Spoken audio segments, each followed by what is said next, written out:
Inferno, Canto 2.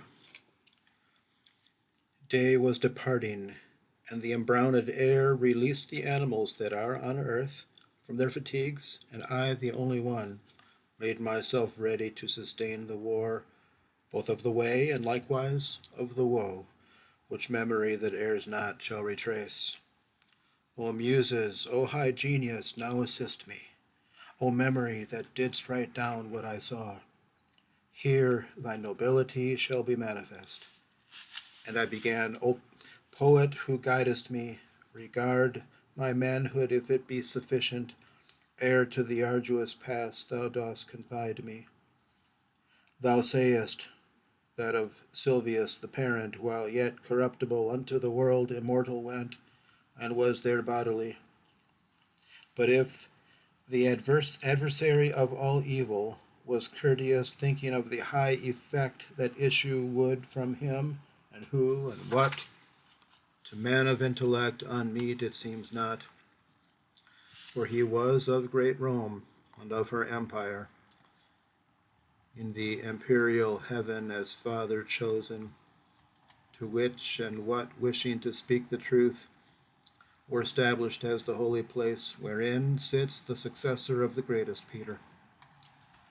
Upon this journey, whence thou givest him vaunt, things did he hear which the occasion were both of his victory and the papal mantle. Thither went afterwards the chosen vessel, to bring back comfort thence unto that faith which of salvation's way is the beginning. But I, why thither come, or who concedes it? I not Aeneas am, I am not Paul, nor I nor others think me worthy of it. Therefore, if I resign myself to come, I fear the coming may be ill-advised.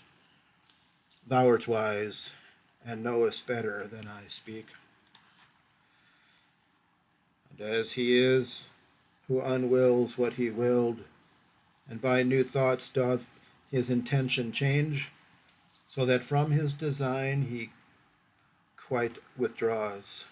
Such I became upon that dark hillside, because in thinking I consumed the emprise, which was so very prompt in the beginning. If I have well thy language understood, replied that shade of the magnanimous, thy soul attainted is with cowardice, which many times a man encumbers so, it turns him back from honored enterprise, as false sight doth the beast when he is shy. That thou mayest free thee from this apprehension, I'll tell thee why I came and what I heard at the first moment when I grieved for thee. Among those was I who are in suspense, and a fair saintly lady called to me in such wise I besought her to command me. Her eyes were shining brighter than the star, and she began to say, gentle and low, with voice angelical, in her own language, O spirit courteous of Mantua, of whom the fame still in the world endures, and shall endure long-lasting as the world.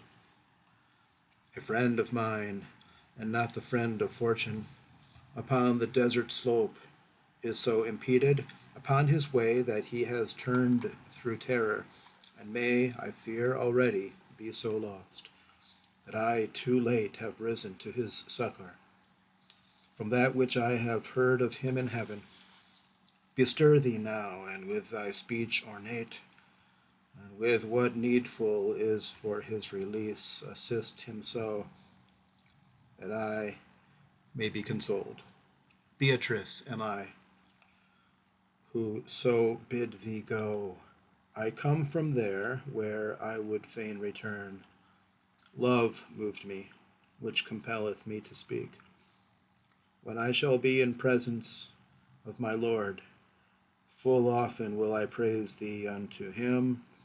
Then paused she, and thereafter I began, O Lady of virtue, thou alone through whom the human race exceedeth all contained within the heaven that has the lesser circles. So grateful unto me is thy commandment, to obey if 'twere already done, were late. No farther needst thou ope to me thy wish. But the cause, tell me, why thou dost not shun the here descending down into this centre, from the vast place thou burnest to return to. Since thou wouldst fain so inwardly discern, briefly will I relate, she answered me, why I am not afraid to enter here. Of those things only should one be afraid which have the power of doing others harm. Of the rest, no, because they are not fearful. God in his mercy such created me, that misery of yours attains me not, nor any flame assails me of this burning. A gentle lady is in heaven who grieves at this impediment to which I send thee, so that stern judgment there above is broken. In her entreaty she besought Lucia, and said, thy faithful one now stands in need of thee, and unto thee I recommend him. Lucia, foe of all that cruel is, hastened away and came unto the place where I was sitting with the ancient Rachel. Beatrice, said she, the true praise of God, why succorest thou not him who loved thee so? For thee he issued from the vulgar herd. Thou dost not hear the pity of his plaint? Dost thou not see the death that combats him, beside that flood where ocean has no vaunt? Never were persons in the world so swift to work their weal and to escape their woe as I, after such words as these were uttered, came hither downward from my blessed seat, confiding in thy dignified discourse, which honors thee and those who've listened to it. After she thus had spoken unto me, weeping, her shining eyes she turned away, whereby she made me swifter in my coming. And unto thee I came as she desired. I have delivered thee from that wild beast which barred the beautiful mountain's short ascent. What is it then? Why dost thou delay? Why is such baseness bedded in thy heart? Daring and hardihood, why hast thou not? Seeing that three such ladies, benedight, are caring for thee in the court of heaven, and so much good my speech doth promise thee. Even as the flowerets by nocturnal chill bow down and closed when the sun whitens them, uplift themselves all open on their stern stems. Such I became with my exhausted strength, and such good courage to my heart there coursed, that I began like an intrepid person. O she compassionate, who succored me, and courteous thou, who hast obeyed so soon the words of truth which she addressed to thee. Thou hast my heart so with desire disposed to the adventure with these words of thine, that to my first intent I have returned. Now go, for one sole will is in us both, thou leader, thou Lord, and Master thou. Thus said I to him, and when he had moved, I entered on the deep and savage way.